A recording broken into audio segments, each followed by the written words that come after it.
పాస్కోకు సంబంధించిన వాళ్ళకు సంబంధించి కూడా రకరకాలుగా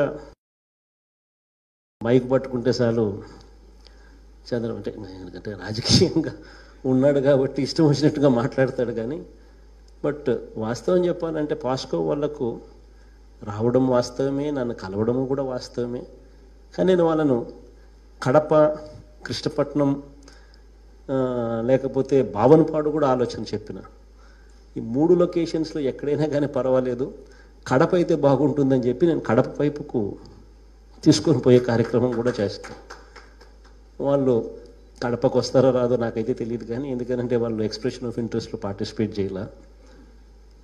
బట్ ఈ రోజుకి కూడా నిన్న కూడా they went to Krishnapatnam. They are still serious about Krishnapatnam and Bavanapadu. ఈ రోజు కూడా పాపం మరి కృష్ణపట్నంలో నిన్న కూడా కృష్ణపట్నం పోయినట్టున్నారు కదా, నిన్న కూడా పాపం కృష్ణపట్నం పోయినాను. సో వాళ్ళు కూడా ఈడేదో పెట్టాలా, ఇదేదో దీనికి రావాలా అని చెప్పి వాళ్ళకు కూడా it is not a fact that they are also keen to come here and ఇదేదో తీసుకొని ఇక్కడ పెట్టాలనేది అది కూడా తప్పు. ఎన్ని తప్పుడు ప్రచారాలు. Yes, they are also in steel. కృష్ణపట్నంలోకి నిన్న కూడా పోయి చూసి వచ్చినారు. సో వాళ్ళు రావడం మంచిది. It's a big group, steel giant. కృష్ణపట్నంలో వాళ్ళు నిజంగానే ఇంకొక ప్లాంట్ పెట్టే పరిస్థితి వస్తే ఎక్కడో ఒకసారి ఎక్కడొచ్చినా మరీ మంచిది. ఇంకొక కొత్త ప్లాంట్ వస్తే కొత్త ఉద్యోగాలు వస్తాయి, ఎకానమీ బూస్ట్ అవుతుంది.